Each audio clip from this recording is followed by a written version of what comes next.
The quest for an autonomous, functional, and corrupt-free local government system in Nigeria is not just a constitutional matter, it is a developmental imperative. Since the country returns to democratic rules in 1999, the idea of granting local government full autonomy has remained both a promise and a challenge. While financial autonomy has been or have received significant judicial affirmation, including the recent Supreme Court judgment, it remains only one piece of a larger, more complex puzzle. The reality today is that financial autonomy alone has not translated into effective governance or independence at local level. The root problems is far more systematic, involving deep-seated political interference, weak institutional structures, poor accountability mechanism, and pervasive corruption that we all see in the local government operations. Local government system in many states has been reduced to a mere extension of state governors' powers, with local officials obtained beholden to state governors rather than to their own constituents. You go to many local governments in Nigeria, but practically nothing happens, except when it is time for salary, you will see everybody coming. So the level of laziness you will see in local government will make the grassroots development that we are all agitating for, that we are all yearning for. And if you do not have grassroots development, Nigerians will continue to suffer and swallow in abject poverty, lack of even basic infrastructure, because at local level, people begin to master even governance. And when you eliminate and destroy that tiers of government, it will be extremely difficult for people to learn and be able to be effective and efficient and be able to be a better administrators or even policy makers. Because at grassroots level, you will be able to do a lot in terms of ensuring that effectively you have trained manpowers that will not only serve at local government level, but also will experience, with the experience they gather, they can go to the state level and be able to participate in governance. And then from the state, they can also be able to graduate to go to the national level to participate in the democratic governance. But what you see in Nigeria now, you see people who have no idea of governance, who have never worked anywhere, because many of them, they have dirty money, or they have the so-called godfathers. They will not even try to participate at state level. They will want to come to federal level to become senator or House of Rep or even ministers with zero experience and zero governance, skill. This is the reason why we continue to suffer as a result of poor governance training and skills that we have in Nigeria. Because if you empower people at grassroots level to learn and understand the act of governance, to be more efficient and effective, to be more transparent and responsible, if they come to the state, they will perfect that very well. And when they come to the federal level, there will be, there will not be any confusion on roles and responsibility and, responsible, roles that they are supposed to play. But because there was no any opportunity at the grassroots level for people to understand and experience even this democracy that we are talking about, people just, because they have dirty money, they just capture power and they become seat warmers. Many of them, the purpose you see them in power is not for service. It's not for helping to strengthen democracy. It is to accumulate, resources, have more powers to exercise impunity. We have to change this. And the only way to change this is to ensure that at local government level, people take serious. Why can't we have PhD holders, professors, experienced civil servants to vie for position in local government. You would have changed the quality of that tier of government. But now, what you have now is merely appointment by powerful governors. They decided and determine who becomes local government chair. And by extension, you're supposed to also have, local council, governance, legislative council at grassroots level, at local government level. That one appears not even function at all, because local government chairmen largely receive directive from the governors on what they should do. No discussion, no debate, no need assessment of the various communities that the councillors are representing. So we need to do a lot to change the way and manner in which we take democracy and grassroots democracy in Nigeria.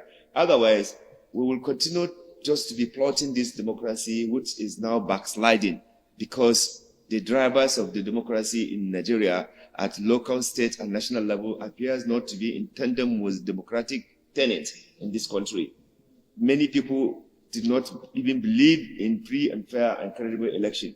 They just believe that they have the money, they probably can procure judicial judgment, or they can even procure security support, or use their talks to capture power, not on the basis of popular election. So we have a lot of work to do. Now that we have financial autonomy to the local government, we must ensure that we insist on accountability. We must insist on strengthening system and structures, because the kind of huge amount of money that is going into local government, you cannot afford to just let it just to go. And then people don't have water. Even the primary school that they are supposed to be responsible for ensuring that it is effective and efficient is not happening. Even creating, agricultural, support to ensure that we have food in this country is also suffering. And how will you even defeat insecurity if the local government is not working? Because in local government, that's where you find all those, insecurity, hiding and growing. So there's need to ensure that we as citizens, we pay more attention to the local governance. If we don't pay attention to the local governance, even the insecurity we are talking about, the food, security we are talking about, it will just be a mere talk show. So I'm calling on Nigerians to make themselves available to ensure that they support grassroots local governance in Nigeria. This will help in strengthening our democracy and strengthening accountability and improve participation, because democracy is about participation. And when people are not participating, then you're actually, representing yourself. Ladies and gentlemen, appointment, election, budgetary allocation, and contract award at local government level are obtained directed by the state actors. In some cases, elected local government council have been replaced with unelected caretaker committees for extended period in violation of the Constitution. These practices not only violate the principle of democracy and federalism, but also sabotage development at the grassroots level, where impact of governance should be more felt. At CISLAC and across civil society organization work, we continue to engage in advanced and evidence-based advocacy, public sensitization, and legislative engagement to reform the local government system. Civil society organizations across Nigeria are partnering with communities, monitoring public finance flows, and demanding transparency on how local governments utilize public resources. We are supporting whistleblowers protection, building citizens' capacity to track budgets, and pushing for legal reforms that close those gaps and loopholes that used to undermine local government independence.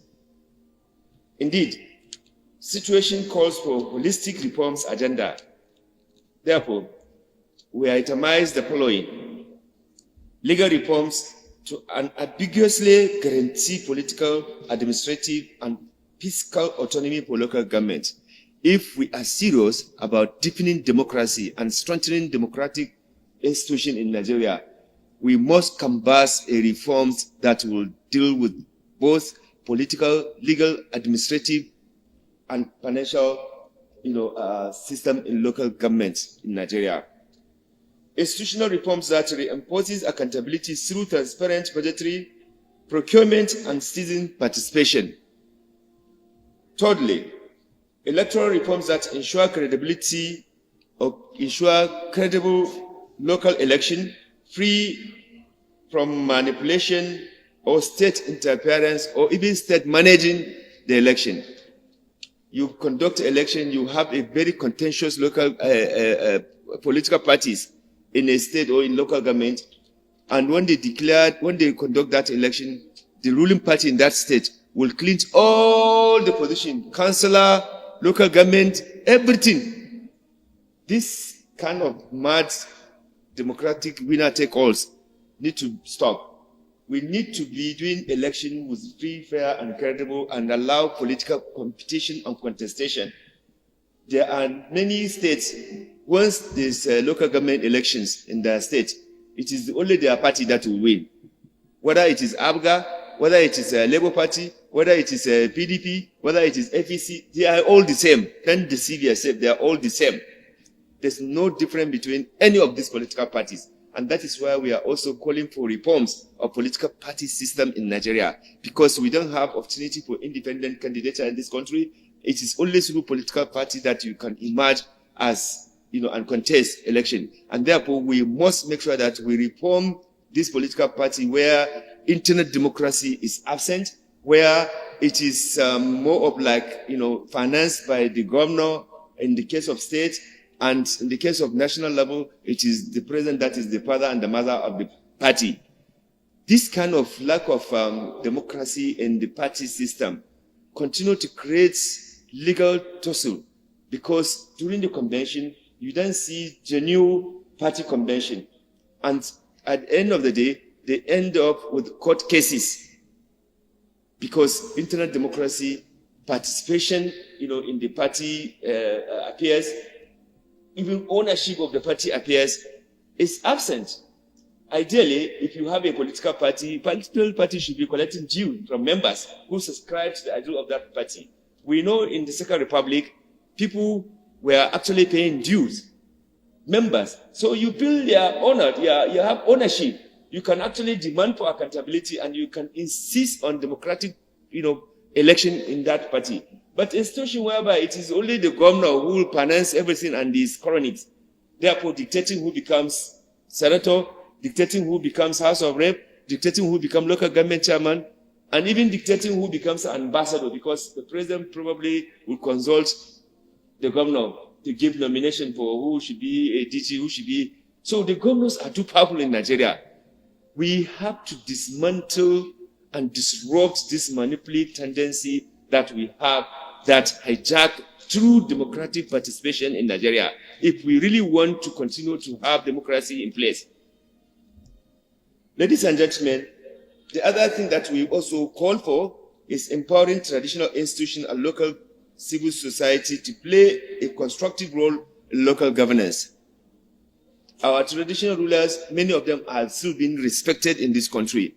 If there's any katakata, the government will always look for them to come and talk to the people. And therefore, there's need to give them responsibility, and not also to have the kind of artificial crisis that some people in government are creating.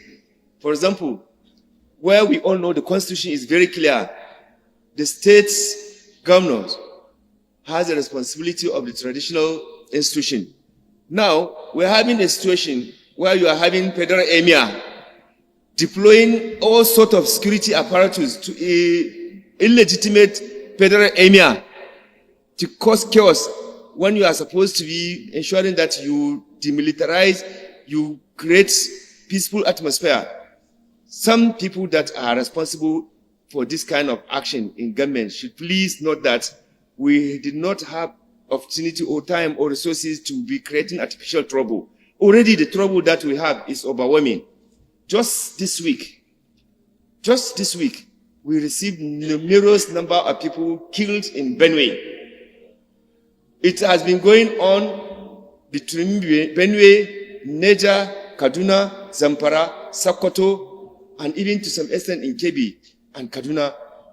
This is going on. Not to talk of the southeast, where some non-state actors have taken law into their hands, doing all sorts of things that they like. Our security are overwhelmed. The looters are too many. So EFCC, ICPC are not having opportunity to even sleep because they are busy every day. Because the looters, if you take away the role that EFCC, ICPC is playing in this country, will be in trouble. No matter how imperfect situations are, if you remove them, like some governors went to court to say that they don't want EFCC and ICPC in their state, so that there will be proper democratization of looting in that state. We stood our ground as civil society groups to insist that such evil idea must not scale through. And we thank the Supreme Court for standing with Nigerian people to debunk